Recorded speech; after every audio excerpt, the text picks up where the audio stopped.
Hi everyone, I'm so excited to see you here today. You may have looked at the title of this video and thought, what exactly is homework for SBC Fest? So what we are going to do is I'm going to be a presenter at SBC Fest, which is a big event that scrapbook.com puts on. It's free, it's on their YouTube channel, and I'll be teaching a class. Those classes are about 30 minutes, and sometimes we can get a lot more done if we have prepped for those classes. So today I'm going to take you through, I'm not allowed to tell you what my project is, but I'm going to take you through all the steps that you need to do to be ready to make a card with me during that presentation.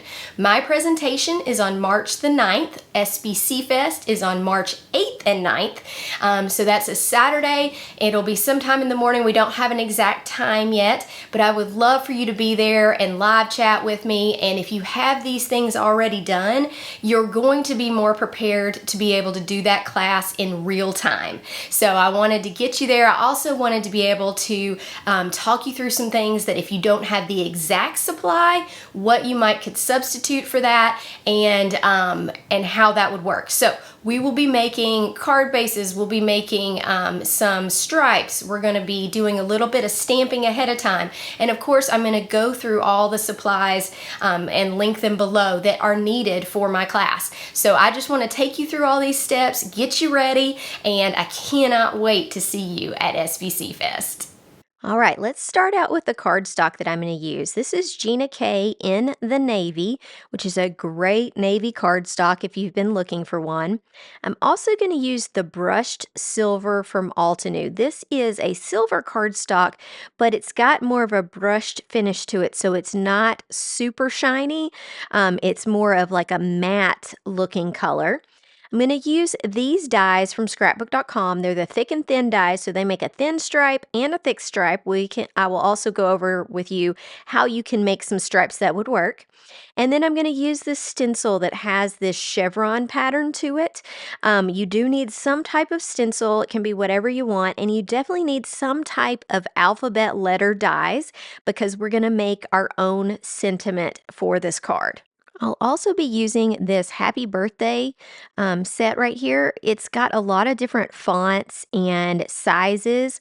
So just some general happy birthday type size things or things that can go with happy birthday. I'm going to use a sentiment in a pretty plain font that's really going to look good with those alphabet letters. So let's get started with the navy cardstock. We're going to cut some card panels. I'm going to use one piece of this navy cardstock. And if you have done much trimming before, you know that it's really nice that A2 size cards are basically using half a piece of cardstock. So we're going to cut the long ways, which would be 11 inches. We're going to cut it in half at 5.5 inches, right down the middle. Okay, so once we get this piece, we're going to take one of the halves and we're going to cut it in half again, but the opposite direction. So now we have a piece that could just be a whole card. You could fold it and make a card, but I'm going to cut it at 4.25. So we're going to have two even card panels that are A2 size. We're going to take a little bit off of one of them, but I wanted to get them even to start. So now we have two panels, both this A2 size, which is 4.25 by 5.5. You can see as I'm measuring it, I'll zoom in on those measurements. Now we'll cut another one of these pieces, one of these two A2 pieces down to 4 by 5.25, but that I really like to do after I've added some stuff to the front so that you can cut off the edge that you don't like if you mess something up. So we will change one of those sizes, but if you're starting with that, you're going to be in a good spot. So here's what's left from that one piece of cardstock. We have the two A2 fronts, and then we have this other longer piece, and I'm going to show you how we're going to use that longer piece. So you remember I showed you the thick and thin stripe die, which I love dies like this. I don't know what it is, but I love stripes and I love not having to cut them with my trimmer. I am going to show you how to cut it with your trimmer if you need to use that, but it is a nice die to have in your set because you can do so much with it. It's an A2 size, but I'm going to use that larger piece for my die because I like to have a little extra room on the die, and this makes sure that I've got got a little bit of edges so that I don't mess up and not cut my stripes perfectly. Okay, so you're gonna need to grab a die cutting machine if you're using die cutting for this. Like I said, I will go over stripes in a minute and ways to cut them to make them more like these perfect stripes that are gonna cut out with the die cut. Now, it doesn't matter which die cutting machine you have. This one from Spellbinders has a universal plate system, which actually tells you what to do. But what it is called when you're putting these plates through the die cutting machine, it's generally called a sandwich. So if you're new to die cutting and people are talking about what sandwich to use, an easy way to figure that out is to use the Spellbinders machine because it lays it out for you. You can also Google or just YouTube whatever machine you have and get lots of different sandwiches and how you put the plates in order to do the appropriate die cutting.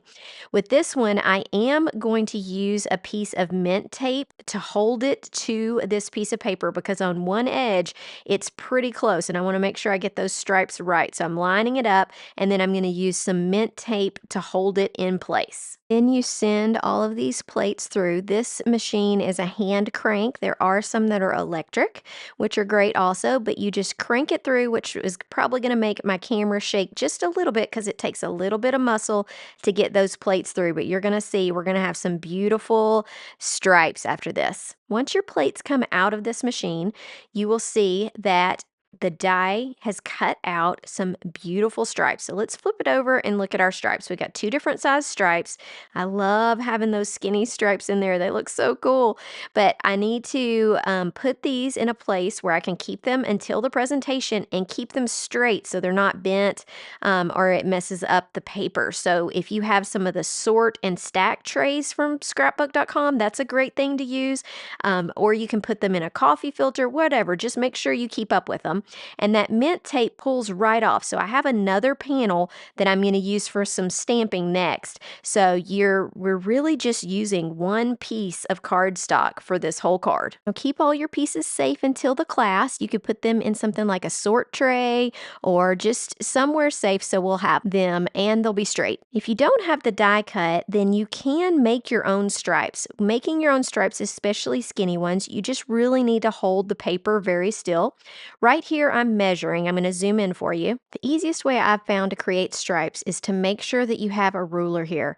I'm going to move this in 1/8 of an inch, which is half of a 0.25. So I know that's hard on measurements, but I'm just making very skinny stripes, really holding this plastic piece and then quickly cutting with my machine. Still, sometimes I get a little bit off. So I'm going to do it a few times because we need 4 skinny stripes and 1 larger stripe. If this is too small of a stripe for you to make on your cutting machine, then feel free to make them larger. It doesn't really matter. It's general idea, or to make less of them, that's fine as well. But I'm going to be using 4 skinny stripes and 1 larger stripe. We'll go over what size that larger stripe should be. So now that I've cut out my big stripes, I measured again to see where my paper is. It's right at about 5, and I wanted to do 0.75 of an inch or 3/4 of an inch as my next stripe. So now we have 1 thick and 4 skinny stripes, and that's what we're going to need for our project. So now let's do some stamping. I'm going to use this happy birthday set, like I said earlier, and we're just going to use a small sentiment from this. It says, "It's your birthday." So grab whatever you're going to use to stamp. Grab the scrap piece of blue paper. We still have a little bit of navy paper left over. And grab a powder tool because we're going to do some heat embossing. So I'm powdering up this piece of paper and now I'm going to stamp on it. So depending on what kind of stamp platform you have, you can line up your stamp like you want it. This says "It's your birthday." So this is going to be an easy cut it out into like a square or rectangle is what my plan is. So I'm going to go ahead and stamp it, and I'm going to grab some other things that I can use as embellishments. So I am going to stamp some little stars, and this is from another set at scrapbook.com, but you could grab this. I bet if you have stamp sets, you probably have some little stars and asterisks and other little things that you could use instead of having to use gems or pearls or anything like that. Okay, Now this is a stamp wheel. See how it has this plastic part? I'm going to put this down and then it will pick up those stamps. I can flip it over and add some Versamark ink, which is a clear ink that I'm going to use to heat emboss with. So embossing inks are usually stickier for a longer period of time, but you can use regular ink to do this if you want. You just need to make sure that you apply your powder pretty quickly so that the ink is still wet. And I generally stamp mine twice, which is why it's nice to have this positioner tool, because I can take it off, add some more ink, and then stamp again just to make sure. And you can tell that it's been stamped because we've got that powdered background, so you can see the stamped image in that. But I usually do this 2 to 3 times just to be safe. I'm a little type A, so I like to do that. Then I'm going to use Wow polished silver embossing powder.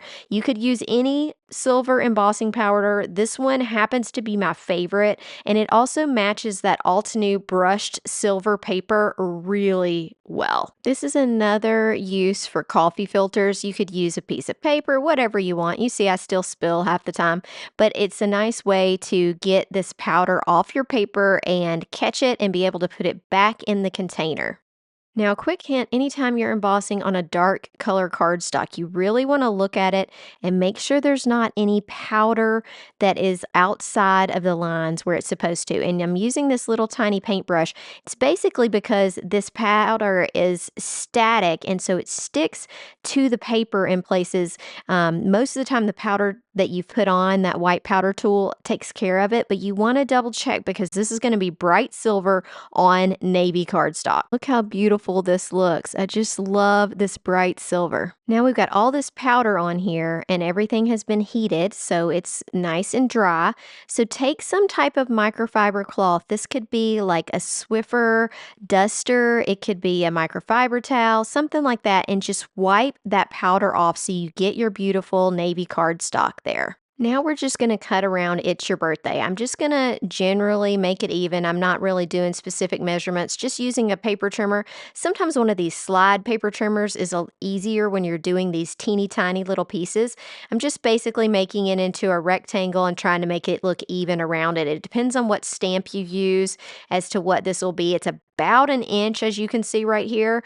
And then let's see what the width ends up being when we chop off this little spot. I would say that's about 0.75 of an inch, so 0.1 by 0.75, and then you've got this little rectangle. So I didn't put it in the video, but you also need to cut a silver rectangle to put behind that sentiment, and I put those measurements up on the screen.